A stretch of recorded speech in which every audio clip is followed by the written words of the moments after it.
વખતે મેં જોયું કે કોર્ટ છે એ ક્યારેક એકદમ લાગણીશીલ થઈ હૃદયદ્રાવક બનાવ બનેલા હોય ને એમાં બહુ પ્રેક્ટિકલ થઈને જજમેન્ટ આપતા હોય છે. જનરલી અમે એમ કહી કોઈ પણ કોર્ટને એમ કહી કે ભાઈ આ કેસ ઝડપથી ચલાવો છે એટલે કોર્ટ હંમેશા એમ જ કહે કે ભાઈ જેવો ટાઈમ મળશે એ પ્રમાણે કરશું. પણ આ કિસ્સાની અંદર આ કિસ્સો એટલો બધો ભયંકર હતો કે બાળકીના પિતાએ લેટર લખ્યો હતો ભાઈ મારી બાળકીની આટલી ખરાબ હાલતમાં અને ખરાબ હાલત કરી છે તો એનો કેસ વહેલામાં વહેલો ચલાવવામાં આવે અને ફાંસીની સજા સંભળાવવામાં આવે. એટલે મને પણ લેટર મોકલ્યો, અહીંયા પણ આવ્યો અને કોર્ટમાં પણ આવ્યો. એટલે એ પછી અમે કોર્ટને રિક્વેસ્ટ કરી હતી કે સાહેબ આ પરિસ્થિતિ છે, જે રીતે બાળકીની હાલત છે, 6.5 વર્ષની બાળકીની હાલત કરી છે એટલે એને કેસ વહેલો ચલાવવામાં આવે. એટલે કોર્ટને પણ એમ લાગ્યું કે આ એક ચોક્કસ પ્રકારનો કેસ છે એટલે એને વહેલો ચલાવવો જોઈએ. એટલે 34 દિવસમાં કોર્ટે તકસીરવાન ઠરાવી દીધો, જેમાં 11 દિવસ છે એ પોલીસ તપાસના હતા અને બાકીના દિવસો 4-5 દિવસ રજાના હતા અને 9 દિવસ છે એ આખો કેસ પ્રોસિક્યુશન તરફે અમે પૂરો કર્યો હતો. બાકી તો ગુર્જર સાહેબે આપણને કીધું કે શું શું પ્રોસિક્યુશનના પુરાવા રજૂ કરેલા હતા. પણ એટલું મારું ધ્યાન એટલા માટે પડેલું છે કે જે કોઈ પણ બચાવ ડિફેન્સ છે એ લઈ શકે, બચાવ પક્ષે લઈ શકે, એના પહેલેથી જવાબ આપી શકાય એ પ્રકારનું ઇન્વેસ્ટિગેશન કર્યું હતું. એટલે જે કોઈ પણ બચાવ લે ને એનો જવાબ અમારે કાઢવાનો નહોતો, જે રેકર્ડ બનાવેલું હતું ને એમાંથી જ મળતો હતો. એટલે મારા તરફ પ્રોસિક્યુટર તરીકે જ્યારે મારે કોઈ મહેનત કરવી પડી હોય તો એ ખાલી એક જ હતી કે ફાંસીની સજા કરાવવી. ફાંસીની સજા આપણા ભારતના કાયદા મુજબ એવું છે કે રેરેસ્ટ ઓફ રેર કેસ, એટલે ચોક્કસ ઘણા બધા કેસો પછી જો એવું લાગે કે આને ફાંસી, અત્યાર સુધીમાં ભારતમાં ફાંસીની સજા 10-12થી વધારે નહીં થઈ હોય, સિવાય કે ત્રાસવાદી હોય, ટેરરિસ્ટ હોય. તો આ કિસ્સામાં આપણે સાબિત કરવાનું હતું કે રેરેસ્ટ ઓફ રેર કેસ છે કઈ રીતે કે આ જુદા જ પ્રકારનો કેસ કે જેમાં ફાંસી સંભળાય, જેમાં હત્યા પણ નથી. આ કિસ્સામાં હત્યા નથી.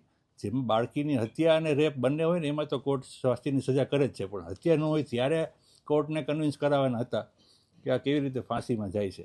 એટલે એના માટે આપણે કોર્ટને અમારા તરફથી રજૂઆત કરવામાં આવેલી હતી, ખાસ કરીને કે ભાઈ કોઈ પણ આવા 30-32 વર્ષનો માણસ છે જેને એક પત્ની છે, 12 વર્ષની દીકરી છે અને એનાથી નાના 2 બાળકો છે, એટલે એને શરીર સુખ લેવા માટે, માણવા માટે ક્યાંય બીજે જવાની જરૂર નથી, એને પોતાની પત્ની જ છે. પણ છતાંય જ્યારે આવી પરપીડન વૃત્તિવાળા માણસ છે, એ 7 વર્ષની ડિફેન્સલેસ બાળકી કે જે પોતાનો બચાવ ન કરી શકતી હોય એને ઉપાડી અને એક જગ્યાએ બેસાડી અને એના ગુપ્ત ભાગોમાં જ્યારે સળિયો, તમે કોઈ ન જોયો પણ અમે તો જોયેલો છે, લગભગ 1.5 ફૂટનો સળિયો, 9 થી 10 ઇંચ થાય એવડો સળિયો એને 7 વર્ષની બાળકીના ગુપ્ત ભાગમાં ભરાવે. તમે વિચાર તો કરો કે એ બાળકીની હાલત ત્યારે શું હશે. એટલે એ જ અમે રજૂઆત કરી હતી કે સાહેબ એક ક્ષણ માટે આપણે કલ્પના જ કરવાની છે કે આ બાળકીની હાલત શું હશે કે એ સમયે એને આ બાળકીએ આરોપીના વાડ પકડી અને એટલી જોશથી રાડ પાડીને ખેંચેલા કે વાડનો જથ્થો બનાવ સ્થળે મળી ગયો હતો. 7 વર્ષની બાળકીના હાથમાં કેટલું જોર હોય, કોઈ પણ પુખ્ત પુરુષના વાળ છે એ ખેંચીને ફેંકી શકે એટલું બળ એને વાપરવું પડ્યું, તો એ પીડા કેવા પ્રકારની હશે. એટલે આ પ્રકારના જ્યારે વ્યક્તિ હોય ને તો એને આમ સેક્સ્યુઅલ માણસ ન કહી શકાય. આ એવા પ્રકારના કે જેને આપણે પરપીડન વૃત્તિ જેને કહીને કે એને પરવર્ટ માણસ કે જેને કોકને હેરાન કરી, કોકને પીડા પહોંચાડવામાં જ રસ હોય. તો આવો માણસ સમાજમાં હોય કે બહારગામ હોય કે જેલમાં હોય, કામ એનું એ જ છે કે કેમ કોકને પીડા પહોંચાડવી. એટલે આવો માણસ છે તો એ બહાર નીકળે તો એ બધા એને હેરાન કરવાનો છે. પત્ની, બાળકો એ બધા એને ક્યારેય મળવા નથી આવ્યા 34 દિવસ સુધી. એટલે આ બનાવ જોઈને પત્ની, બાળકો પણ એને મૂકીને જતા રહે છે. એટલે હવે એના જીવનમાં કોઈને ધ્યાન રાખવા જેવું કે કોઈના માટે કમાઈને સરખું દેવાનું કોઈ પરિબળ વધતું નથી. એટલા માટે જેલમાં રહીને પણ આ માણસ આ જ કરવાનો છે. અને અંતિમ શ્વાસ સુધીની સજા કરવામાં આવે ને તો પણ અપૂરતી છે. અને સુપ્રીમ કોર્ટ કહે છે કે સજા હંમેશા પૂરતી હોવી જોઈએ, વધુ પણ ન હોવી જોઈએ અને ઓછી પણ ન હોવી જોઈએ. આ કિસ્સામાં મેં કોર્ટને કન્વિન્સ કરાવેલા કે ભાઈ આ પ્રકાર ફાંસીની સજા છે એ એક જ છે જેને આપણે પૂરતી ગણી શકાય, અને કોર્ટે એ વાત માનેલી છે. ફાંસીની સજા રાજકોટના ઇતિહાસમાં સૌથી ઝડપી ચુકાદો છે ફાંસીનો કે આની પહેલા પણ આનાથી ઝડપી કોઈ ચુકાદો આવ્યો છે? ફાંસીનો ચુકાદો તો મેં લીધેલો છે 5 વર્ષ પહેલાં કોરોના કાળમાં. એમાં પણ 3 વર્ષની બાળકી ઉપર રેપ અને મર્ડર બંને હતું અને કોર્ટે એને ફાંસીની સજા કરેલી, રમેશ ડેડુકિયા. પણ ઝડપી ચુકાદો રાજકોટમાં પહેલો છે. બીજા જગ્યાએ થયેલા હશે, આપણને ખબર ન હોય, પણ રાજકોટમાં તો આ 41 દિવસની અંદર પૂરું જેલમાં પાછો વયો ગયો, બધું પૂરું થઈ ગયું, એવો આ પહેલો કેસ છે. ઓવરઓલ પ્રક્રિયાનો સમય આગળની પ્રક્રિયા પૂછો. આગળ ફાંસીની સજા આજે ડિક્લેર થઈ. હવે આપણો કાયદો એવો છે કે ફાંસીની સજા કરવામાં આવે ને ત્યારે હાઈકોર્ટ પહેલાં એને કન્ફર્મ કરે કે આ ફાંસીની સજા બરોબર છે કે નહીં. પછી હાઈકોર્ટ એમ કહે કે હા ને ફાંસી બરોબર છે, ત્યારે ફાંસી આપી શકાય. પણ ત્યાર પછી આરોપીનો હક ઉત્પન્ન થાય કે સુપ્રીમ કોર્ટમાં અપીલ કરવાનો, અને સુપ્રીમ કોર્ટમાં પણ અપીલ થઈ ગયા પછી રાષ્ટ્રપતિને માફીની સજા કરી શકે. નિર્ભયા કાંડ કેસ છે એમાં પણ ચારેયને ફાંસી થઈ હતી. પછી હાઈકોર્ટમાં અપીલ થઈ, પછી સુપ્રીમ કોર્ટમાં અપીલ થઈ, બધાએ કીધું કે ના આને ફાંસીની સજા બરોબર છે. પછી રાષ્ટ્રપતિ પાસે માફીની અરજી કરવામાં આવેલી. એ પણ જ્યારે પૂરી થઈ ત્યારે એ ચારેયને એક તો આત્મહત્યા કરી હતી, 3ને ફાંસીની સજા આપવામાં આવેલી. એ 2012નો કેસ છે અને એ 2022માં એને ફાંસીની સજા, એટલે 10 વર્ષ આમ સામાન્ય રીતે થઈ ગઈ. 3 જણા હતા ને આટલો આખા દેશમાં હચમચાવી દીધું હતું, એટલે 10 વર્ષમાં પૂરું થઈ ગયું. પણ મેં જે 2020માં જે ફાંસીની સજા કરાવી એને હજી ફાંસી થઈ નથી. એ હાઈકોર્ટમાં હજી એનું પેન્ડિંગ છે. સર, ડેડુકિયાને જ્યારે સજા સાંભળવામાં આવી ત્યારે તે ઢીલો પડ્યો હતો. આ કેસમાં આરોપી ઢીલો પડ્યો હતો કે એને કઈ અફસોસ કે કઈ ઢીલો પડવું કે એવું કંઈ હતું જ નહીં? એ પહેલેથી જ કે ઢીલો દેખાણો જ નથી. કારણ કે મેં તો એવું પહેલી વાર જોયું કે આવડો ભયંકર ગુનો કરી અને પોલીસ કસ્ટડીમાં હોય અને એ કસ્ટડી દરમિયાન પોલીસ ઉપર હુમલો કરે, તો એને તો કેવા પ્રકારનો માણસ ગણવો કે આપણે માણસ જ ન કહી શકાય, કે એને કંઈ ખબર જ નથી કે હું માણસ છું. એટલે એ પોલીસ ઉપર હુમલો કર્યો હતો. પોલીસે પછી સામે પોતાના બચાવમાં ને એ ભાગી ન જાય એના માટે થઈને ગોળીબાર કરવો પડ્યો, એને પકડી લીધો. સમયમાં પછી કઈ એના દુષ્કર્મમાં કે એવું લાગે છે કે ના, એ તો જ્યારે સજા અંગે દલીલો થતી હતી ને ત્યારે કોર્ટે એમને પણ પૂછ્યું હતું કે જો આમાં તમારે કંઈ કહેવું હોય તો બોલો, કે તમારી સામે ફાંસીની સજા કરી શકે એવા એટલે આટલા પરિબળો છે અને ન કરી શકાય એવા આટલા પરિબળો છે. હવે તમારું શું કહેવું છે? પ્રોસિક્યુશન તરફે આ દલીલ થઈ છે, તમારા બચાવમાં બચાવ પક્ષના વકીલે આ દલીલ કરી છે. હવે તમારે કંઈ કહેવું હોય તો કહો. તો એ જે કહેતો હતો ને એમાંય કંઈ કોઈ લાગણી હોય કે કંઈ અફસોસ હોય કે કંઈ ઢીલો પડ્યો હોય એવું નહોતું લાગતું. કે ના સાહેબ એવું કંઈ નથી, કે મેં તો આવું કંઈ કર્યું નથી. એટલે એમાં જરાય અફસોસની લાગણી એવી દેખાણી નહીં કોઈને. આખી કોર્ટ ભરચક હતી કે આ માણસ શું કહે છે અને કોર્ટ એને કઈ રીતે એનું મૂલ્યાંકન કરે છે. પણ એ ક્યાંય જરા એવું લાગ્યું નહીં કે આને ફાંસી ન થવી જોઈએ. ત્યારે બધા વકીલો બહાર નીકળે ને ત્યારે જ બધાને એમ થયું કે આને આટલી પરિસ્થિતિ થઈ ગયા પછી પણ આના ચહેરા ઉપર કંઈ અફસોસ કે એવું કંઈ નથી. બચાવ પક્ષના વકીલ એમણે રાખેલા? ના, એને સરકારે આપેલા. સરકાર તરફથી જે ગરીબ માણસ સાવ હોય જે ન રાખી શકે ને એને સરકાર તરફથી આપેલા. આ રાજકોટ ગ્રામ્ય જિલ્લાના આટકોટ પોલીસ સ્ટેશન વિસ્તારમાં 8 તારીખે એક પોક્સોનો અને રેપનો બનાવ બન્યો હતો, જેમાં ભોગ બનનાર બાળકી 7 વર્ષની હતી અને આ દુષ્કર્મ દરમિયાન આરોપીએ બાળકીના ગુપ્તાંગોમાં સળિયો નાખ્યો હતો અને 4-5 દિવસની સારવાર પછી બાળકી મેન્ટલી અને ફિઝિકલી હોશમાં આવી હતી. રાજકોટ સિવિલ હોસ્પિટલમાં એની સારવાર ચાલુ હતી. આ કેસમાં ગુજરાત રાજ્યના માનનીય મુખ્યમંત્રી શ્રી, માનનીય નાયબ મુખ્યમંત્રી શ્રીના માર્ગદર્શન હેઠળ માનનીય ડીજીપી શ્રી અને રાજકોટ રેન્જના વડા શ્રી અશોકકુમાર સાહેબના નિર્દેશ અનુસાર આ કેસની તપાસ એએસપી સુશ્રી સિમરન ભારદ્વાજને આપવામાં આવી અને તમામ ફોરેન્સિક પુરાવા, તમામ ટેકનિકલ પુરાવા, તમામ મેડિકલના પુરાવા, તમામ શાહિદોના સ્ટેટમેન્ટ લેવાના, ઓળખ પરેડ કરાવવાના, 183ના સ્ટેટમેન્ટ કરાવવાના તમામ કાર્યવાહી કરી 19 તારીખે 12 દિવસમાં નામદાર કોર્ટમાં ચાર્જશીટ રજૂ કરવામાં આવી. ચાર્જશીટ રજૂ કર્યા પછી નામદાર કોર્ટને સરકાર તરફે ડીજીપી શ્રીના મારફતે અને ભોગ બનનાર દીકરીના પરિવાર તરફે રિક્વેસ્ટ કરવામાં આવી કે આ કેસમાં સુનવાઈ ઝડપથી પૂરી થાય અને ઝડપથી ચુકાદો આવે તાકી આ આરોપીને સખ્તથી સખ્ત સજા મળે.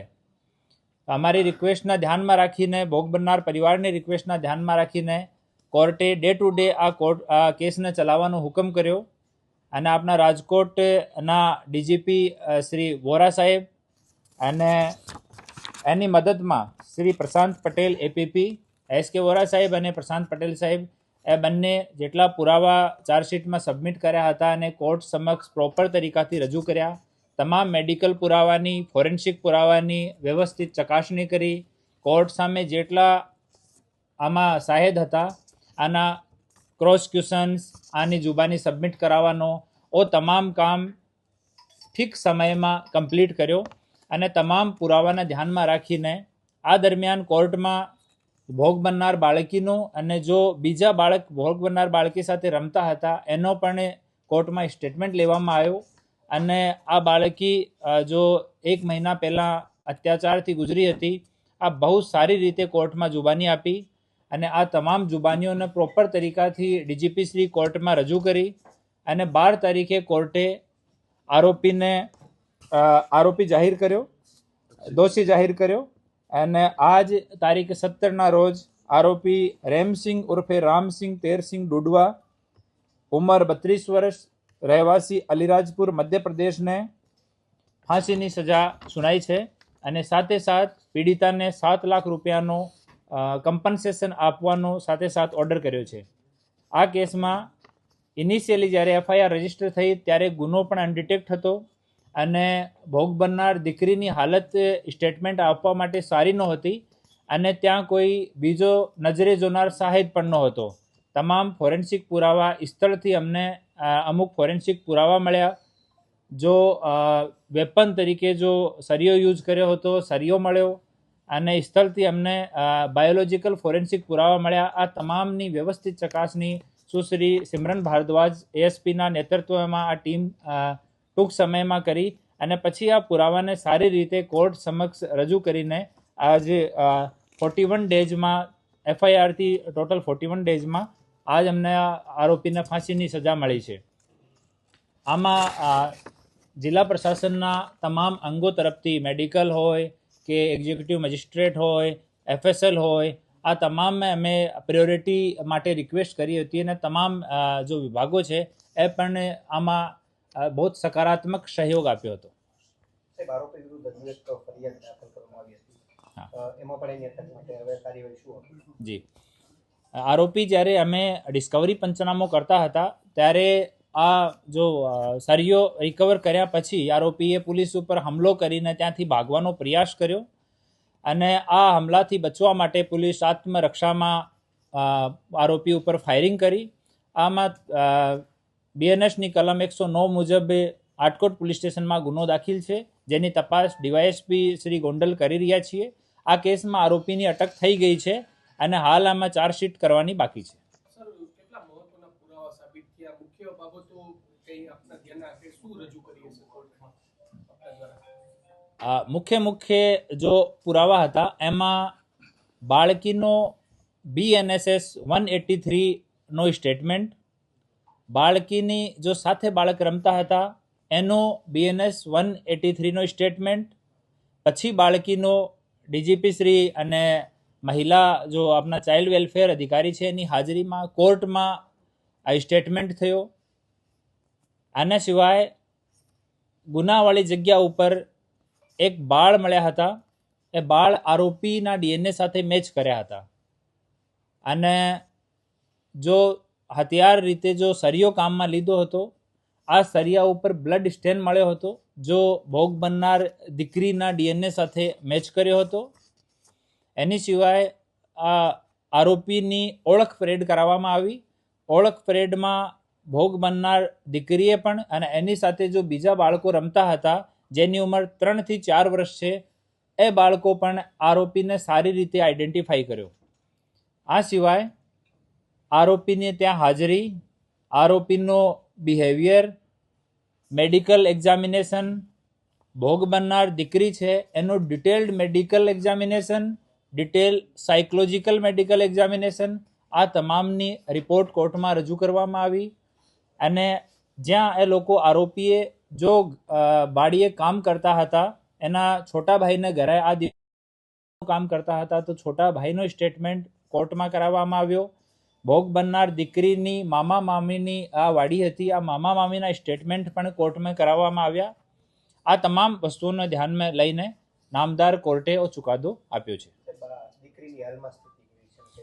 હાલમાં દીકરીની સ્થિતિ સારી છે અને અમારા એએસપી સુશ્રી સિમરન ભારદ્વાજ અને અમારા બીજા જો મહિલા પોલીસ અધિકારી છે એ જિલ્લાના જો ચાઇલ્ડ વેલફેર અધિકારી છે એની સાથે મળીને દીકરીનો આપણા સિવિલ હોસ્પિટલમાં, આપણા એમ્સ હોસ્પિટલમાં અને બીજા પ્રાઇવેટ જો સાયકેટ્રિક હોતા હોય છે, મનોવૈજ્ઞાનિક હોતા હોય છે એનાથી આની કન્ટિન્યુ કાઉન્સલિંગ હાલ પણ ચાલુ છે અને અમે લોકો રેગ્યુલર પરિવાર સાથે અને દીકરી સાથે સંપર્કમાં છીએ. સર, ખાસ કરીને આટલા દિવસોમાં આરોપીની કોઈ વર્તણૂક એવી જણાઈ એવી શા માટે તેના કૃત્ય આચર્યું, કોઈ અફસોસ 7 દિવસ સુધી હોય એવું કોઈ જણાઈ આવ્યું છે? આ આરોપીએ પોતાના સ્ટેટમેન્ટમાં જણાવ્યો હતો કે એક વખત પહેલાં બી એવો આ દીકરી સાથે કરવાનો પ્રયત્ન કર્યો હતો અને ત્યારે બીજા બાળકો પણ સાથે રમતા હતા અને બાળકો હોબાળો કર્યો ત્યારે આરોપી ત્યાંથી જતો રહેલ અને ડિટેલમાં પૂછતાછમાં આરોપી જણાવેલ કે આ દિવસથી હું જોતો હતો કે ક્યારે મને આ દીકરી એકલી મળે અને હું એવો કૃત્ય કરું.